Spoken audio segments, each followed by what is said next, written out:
Oke, selamat malam teman-teman semuanya. Ketemu lagi dengan saya, Surya MS Trade and Investment. Oke, baik teman-teman. Hari ini IHSG-nya turun 2,34 seperti yang ada di gambar. Ini IHSG-nya turunnya dalam sekali. Dan seperti biasa, ketika IHSG-nya turun dalam, selalu timbul pertanyaan atau banyak pertanyaan yang masuk di PM. Kenapa IHSG-nya bisa turun dalam seperti ini, sedangkan regionalnya baik-baik saja?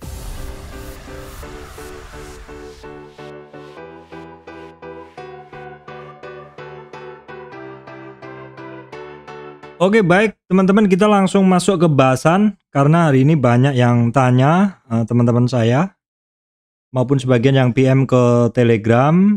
Biasanya memang ditanyakan alasan kenapa saham naik ataupun kenapa saham turun, kenapa indeks naik, kenapa indeks turun, begitu. Apalagi penurunan indeks hari ini, ya teman-teman, kalau kita lihat indeks hari ini itu turunnya di saat regionalnya oke ya. Kita refresh lagi. Ini Amerika oke. Sekaligus ini membahas indeks dulu bahwa Amerikanya oke. Asianya oke. Ini adalah tanggal 5 semuanya ya. Terus kemudian bukaan Eropa juga oke. Dow-nya juga tidak ada masalah, masih tipis, tidak ada masalah ya. Jadi kenapa kok regional baik-baik saja sedangkan IHSG kita bisa turun seperti itu? Ini sering banget ditanyakan ketika marketnya turun. Oke, seperti kita lihat hari ini pokoknya mostly saham-saham ini pada turun ya teman-teman. Saham penggerak bursa pun nih sekilas kita lihat juga ini jelas sekali membuat IHSG itu sangat berat. Ya, ini sekilas memang seperti itu, ceritanya selalu seperti itu karena IHSG ini dibentuk oleh saham-saham ini ya teman-teman. IHSG dibentuk oleh saham-saham ini. Baik, saya akan berikan penjelasan kepada teman-teman semuanya. Ini adalah kondisi IHSG teman-teman. Jadi kalau kemarin saya sampaikan bahwa IHSG itu adalah sampai di 50 retracement ini adalah 50 retracement which is sebelumnya dia kan nggak kuat.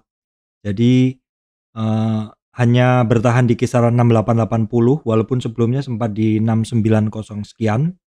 Terus balik arah dan hari berikutnya atau kemarin balik arah lagi tembus di support 38. Dan hari ini juga semakin parah turunnya karena sempat ngebentuk atau menembus dari 6641. 6641 ini teman-teman, 6641 ini adalah support candle sebelumnya. Support candle sebelumnya di 6641 udah tembus walaupun closingnya sedikit naik. Namun sebenarnya low-nya hari ini adalah di sekitar 6621. Nah, sekarang kita lihat support-support dari IHSG udah pada jebol ya. Yang pertama 6550 itu di 6550 kita cek dulu ya. Maksud saya 6 ini support sebelumnya itu di 6750 jebol, kemudian support candle yang kecil ini juga dijebol semuanya, ini jebol semuanya, bahkan di 6640 dijebol. Nah, oke seperti ini. Nah, kemudian kita lihat juga apa yang ada di sini. Ini kita bisa ngelihat dulu satu pola dulu. Pola di IHSG ini ada satu trend channel ya, trend channel di mana kalau trend channel ini kita lihat ini adalah channel yang atas ini downtrend channel ya, downtrend channel di mana ini adalah channel atasnya atau resisten dari downtrend channel dan ini adalah support dari downtrend channel. Kalau kita lihat itu, maka perkiraan support IHSG yang mungkin adalah di sini, teman-teman. Di sini, di mana kalau kita tarik ke kiri, ini juga merupakan historic candle sebelumnya. Kisarannya adalah di 6.651. Jadi supportnya kisarannya adalah di 6.550, 6.560 ya.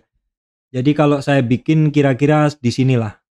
Nah, ini yang harus kita perhatikan, support terdekat dari IHSG saat ini itu di situ. Terus kemudian kita coba melihat menggunakan tren yang lebih besar. Di sini kita buat dalam weekly. Nah, di weekly ini teman-teman, di weekly ini area hijau ini adalah area 0 sampai 38 retracement dan di mana IHSG hari ini weekly-nya udah jebol dari 38 retracement sehingga terbuka peluang sampai, kalau di sini terbuka peluang ada di 50 retracement. Ini sama teman-teman, 50 retracement-nya di sini ini adalah di 6.550.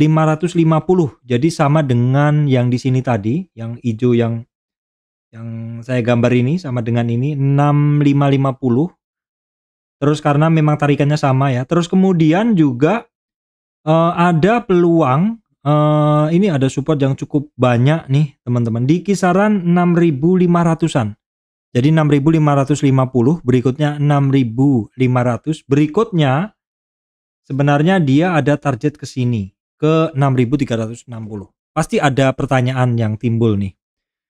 Alasannya apa sih Pak IHSG-nya bisa sedalam itu? Nah, kalau kita bicara alasannya kenapa IHSG turun, tentu kita harus melihat dari movernya, mover atau penggerak indeks. Penggerak indeks adalah ini adalah saham penggerak indeks nih biasanya saya lihat sampai 20 aja, di mana kita bisa ngelihat bahwa hari ini penggerak indeks ini dominasinya adalah turun. Dominasinya adalah turun. BCA turun, Big Four Banking, BCA, Bank Mandiri, ya, BRI, BNI, semuanya turun dan turunnya dalam, teman-teman. Belum lagi diperparah dengan turunnya Bayan Resource di 5,44 ya, turunnya Bayan Resource di 5,44. Kemudian juga GoTo dan Adaro. Ya, jadi dominasi saham-saham penggerak bursa ini dominasinya adalah turun sehingga mau nggak mau kalau kita jumlahkan dari yang biru ini dengan yang merah adalah yang turun, yang biru adalah yang naik, itu dominasinya kekuatan yang turun. Dan dominasi yang turun ini memang kuat sekali. Ini kita bisa ngelihat dari chartnya, nanti akan jelas sekali terlihat teman-teman. Oke, di sini kita bisa ngelihat BCA aja masih sedalam ini turunnya ya. BCA aja masih sedalam ini turunnya, terus kemudian walaupun dia udah rebound ya, kemudian BRI juga, Bank Mandiri, Big Four Banking semuanya masih pada turun, walaupun memang kelihatan sudah pada sampai di support dan mantul. Kemudian yang tadi memberatkan sekali IHSG adalah Bian nih, Bian masih baru sampai di 38 retracement dan Bian ini targetnya masih dalam. Jadi masih mungkin IHSG untuk mencapai target yang saya sampaikan tadi di 6550, 6500 ya seperti itu. Terus kemudian yang banyak membawa turun Adaro juga. Adaro teman-teman bisa ngelihat masih mencari supportnya. Kemudian ada United Tractor udah mulai rebound ya. Tadi ada juga yang ikut turun. Apa ya tadi ya teman-teman? Kita cek Astra kayaknya. Oh ya Astra dalam sekali. Dan Astra ini polanya adalah kemarin ini adalah flat bottomnya dan ini adalah ngebentuk satu ascending atau descending triangle ya, descending triangle, jadi ngebentuk lower high atau titik high-nya lebih rendah, jadi kecenderungannya memang turun. Dan target turunnya ini kalau dari triangle yang ini aja ya kira-kira ya sebentar saya coba ambil, kira-kira penurunannya juga memang sebenarnya udah deket ya. Nah, kita geser, nah penurunannya kira-kira sampai di 5200 untuk Astra. Terus yang menggerakkan naik dari IHSG ini hari ini itu sedikit. Hanya AMRT, ICBP, Unilever. Nah, teman-teman masih ingat kemarin saya sampaikan bahwa saham-saham yang secara pergerakan oke itu hanya yang terkait sektor konsumer ya. Unilever ya, terus kemudian AMRT ya, AMRT masih naik. Kemudian Cepin ya, Cepin. Tapi pergerakan naik dari saham-saham ini nggak mampu untuk melawan penurunan dari saham-saham yang saya sebut tadi, Big Four Banking, Bian, ya, Adaro, kemudian Astra. Jadi memang akan sangat berat IHSG seperti itu dan mungkin masih akan turun karena saham-saham yang terkait batu bara masih pada mencari supportnya seperti Bian ini sendiri kemarin kan naiknya kenceng dan ini juga baru jebol di 38 retracement. Which is kalau 38 retracement ini jebol, ini targetnya Bian ini kan memang ada di 17.000 teman-teman. Dan ini sangat potensial sekali untuk membawa IHSG turun ya. Jadi mungkin ini bisa memberi jawaban kepada teman-teman alasan kenapa IHSG-nya turun. Jadi kalau saya urutkan ya, supaya teman-teman memahami kenapa IHSG turun adalah IHSG itu adalah dibentuk mover ya teman-teman. Movernya ya ini ya, ini saham-saham movernya di mana dominasi dari mover ini adalah turun. Mover ada yang naik, ada yang turun, tetapi didominasi mover yang turun ya. Mover yang turun apa? Ya Adaro, Bian, Astra Internasional ya. Adaro, ini Bian, Adaro ya, kemudian Astra Internasional. Yang naik cuman sedikit, yaitu dari Unilever, AMRT ya, kemudian Cepin. Dominasi saham-saham yang turun lebih banyak ya, sehingga IHSG-nya juga berat. Belum lagi Big Four bankingnya juga belum ada pergerakan sama sekali. Sehingga total IHSG-nya tetap turun karena dominasi dari penggerak bursanya pada turun. Tentu akan timbul pertanyaan, Pak ini Januari Pak. Ini Januari dan kalau kita lihat regionalnya bagus. Dan Januari biasanya ada tarikan, bukannya Pak Surya kemarin judulnya adalah Januari Effect. Ya, kemarin kan IHSG baru breakout resist sebelumnya. Yang resist ini memang sebenarnya hanya sampai di 50 retracement, teman-teman. Di judul sebelumnya IHSG breakout resistan, banyak saham naik, tanda Januari Effect mulai datang. Tetapi sebenarnya kenaikan dari IHSG kemarin ya.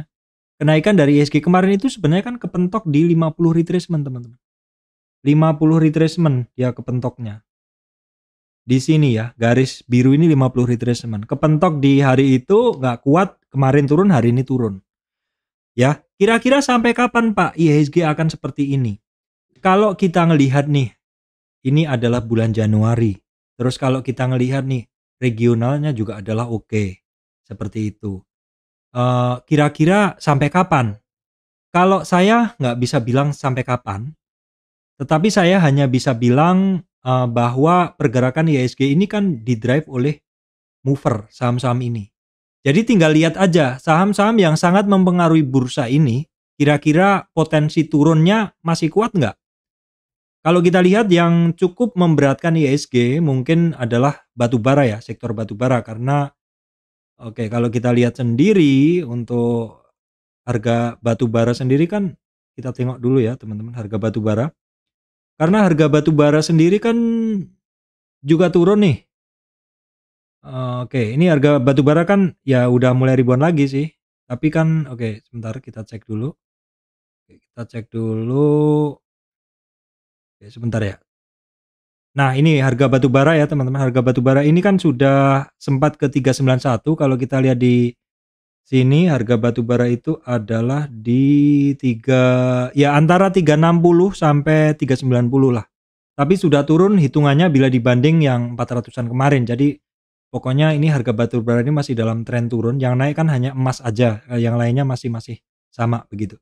Jadi karena pergerakan dari batubara, saham batubara yang masih turun ini, dan ada komponen penggerak bursa yang mana dia adalah sektor batubara yaitu Bian, Adaro, United Tractor yang mana masih turun, itu masih berpeluang untuk membuat IHSG-nya turun. Jadi di sini saya memang selalu mengajarkan kepada teman-teman untuk selalu kita ngelihat komposisi dari penggerak bursa itu sedang seperti apa. Walaupun mungkin regional bagus, market di luar bagus, tetapi kalau ternyata di mover kita ada yang memberatkan seperti GoTo yang memberatkan IHSG, sangat berdampak kuat ke penurunan IHSG atau kenaikan IHSG apabila naik. Ataupun adanya Bian yang dia masih dalam retracement dan dia jebol di 38, di mana Bian ini kaitannya adalah saham batubara begitu. Jadi batubara turun, Bian turun, Adaro turun, United Tractor masih turun ya, seperti itu. Jadi memang mungkin masih akan berat begitu sepanjang saham-saham yang terkait batubara tadi masih turun. Begitu. Loh Pak, terus kansnya Januari Effect bagaimana? Kalau saya melihat memang beberapa saham ini seperti tertarik oleh mood ya teman-teman. Artinya begini, ketika ada kondisi tidak bagus, marketnya tidak bagus, bukan regionalnya nggak bagus, indeks kita nggak bagus karena penggeraknya pada turun seperti ini, maka orang akan cenderung wait and see. Wait and see artinya dia tidak melakukan pembelian atau mungkin juga tidak melakukan penjualan atau istilahnya ya mungkin kalau misalkan masih nyangkut tahan dulu, tetapi tidak melakukan aksi beli sama sekali, diam seperti itu. Bahkan saya sendiri juga sangat-sangat jarang buka transaksi sekarang. Artinya di dalam kondisi seperti ini orang cenderung wait and see. Dan prinsip saham itu kan adalah ketika dibeli dia akan naik, ketika dijual dia akan turun. Ketika orang mungkin sudah stop untuk membeli atau mungkin wait and see untuk membeli, adanya hanya orang yang lepas posisi, mungkin orang juga yang sudah ngambil posisi di bawah dan mulai lepas posisi. Maka secara otomatis pergerakan saham itu seperti pesawat kertas yang kita lempar dengan dorongan tangan, di mana dorongan tangan itu kita ibaratkan atau hembusan kita hembus gitu, itu ibaratkan sebagai orang yang membeli. Ketika sudah tidak ada hembusan tangan atau dorongan tangan ataupun hembusan angin, maka secara natural pesawat itu akan turun, pesawat kertas itu. Itu ibarat saya untuk market seperti itu. Jadi naturally orang akan, ketika orang sudah tidak membeli atau tidak melakukan aksi beli, maka saham akan diam atau turun ketika ada orang yang melakukan penjualan. Ya mungkin kalau tidak ada yang melakukan penjualan sama sekali, marketnya akan tenang. Tapi ketika ada yang melakukan penjualan dengan harapan mungkin saya akan switching dulu, jual dulu saham saya yang masih untung, akan saya belikan ke saham lain, seperti itu. Kan sangat mungkin.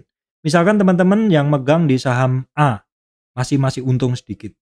Tetapi begitu melihat saham batu bara mulai sedalam itu turunnya, atau ketika melihat BBNI sudah ada tanda-tanda rebound seperti ini, bisa jadi orang kepingin untuk beli. Atau begitu melihat BBCA sudah sampai di 50 retracement, mungkin orang sudah, oh ini BBCA, istilahnya saham yang kita beli merem aja bisa naik gitu. Atau mungkin, oh ini Bank Mandiri atau BRI, oh ini BRI dalam nih begitu. BRI udah sampai targetnya nih, sudah overshoot nih begini. Ya, ini BRI udah perlu kita update juga nih. BRI ini turunnya kan dalam, jadi kita pakai yang ini, turun yang dalam ini. Nah BRI ini, bahkan BRI sendiri udah hampir sampai di 61 retracement dalam tren yang lebih besar. Ya kalau dia masih kelewat lagi turunnya, terpaksa kita gunain tren yang lebih besar lagi. Ya yang ini, tren yang lebih besar lagi yang ini. Nah kalau yang ini apakah sudah bisa? Coba kita lihat apakah sudah terjadi trend base.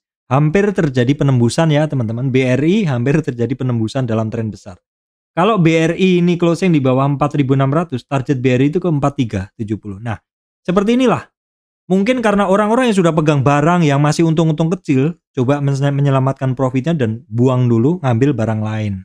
Jadi kira-kira begitu ya. Sampai kapan ya? Sampai penjualan dari saham-saham yang masih pada turun tadi mereda. Karena kalau saham-saham yang merupakan penggerak indeks ini sudah pada mereda jualannya, tentu indeksnya juga akan membaik ya. Jadi indeks itu turun karena hal-hal tadi. Seperti itu. Nah, jadi yang kita bisa adalah kita bisa memprediksi supportnya dari IHSG maupun supportnya saham, tetapi kita tidak tahu sampai kapan turunnya. Sepanjang penurunan dari saham-saham pembentuk bursanya, penggerak bursanya sudah mulai terbatas dan mulai rebound, maka kemungkinan IHSG-nya akan membaik lagi.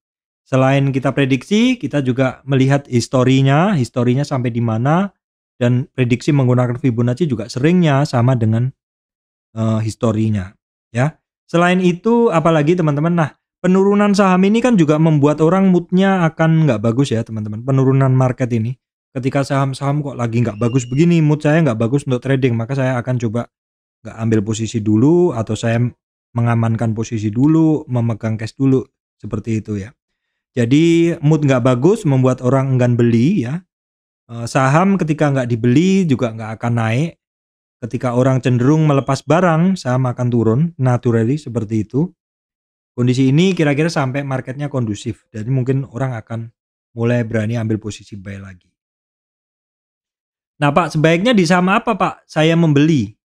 Untuk kondisi sekarang ini kira-kira di saham apa? Kalau saran saya di January Effect ini sebaiknya teman-teman tetap fokus ke saham-saham yang fundamental bagus, kemudian yang leader-leader seperti itu, yang sektor yang bagus pergerakannya. Ya seperti big cap banking, batubara juga boleh diperhatikan tapi agak-agak nanti aja karena sepertinya memang masih mencari support ya. Terus kemudian beberapa saham-saham yang ya blue chip yang turunnya udah kebablasan begitu. Kalau saya sih incer banking ya. Nah terus yang jadi perhatian juga, Saham-saham yang terkait atau saham-saham blue chip itu kalau turun dalam itu memang mungkin akan sangat menggoda orang untuk ambil posisi ya teman-teman. Cuman kapan ambil posisinya ya sebaiknya kita lihat lagi support-supportnya di berapa.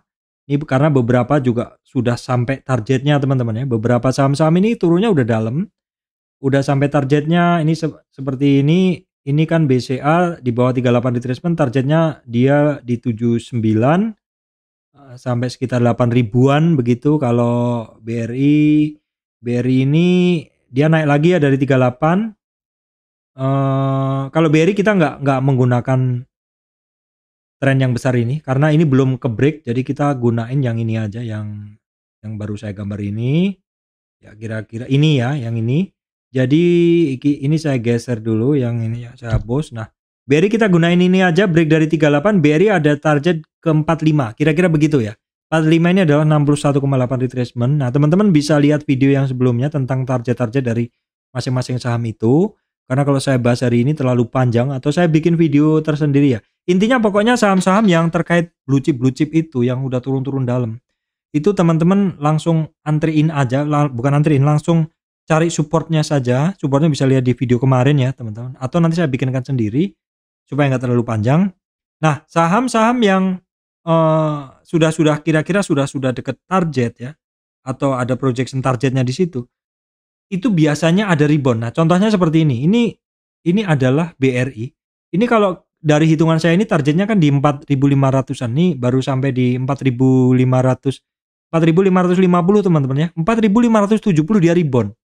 Nah, seperti ini artinya sebenarnya saham ini sudah diincer bahwa ini sudah merupakan area buying side-nya begitu.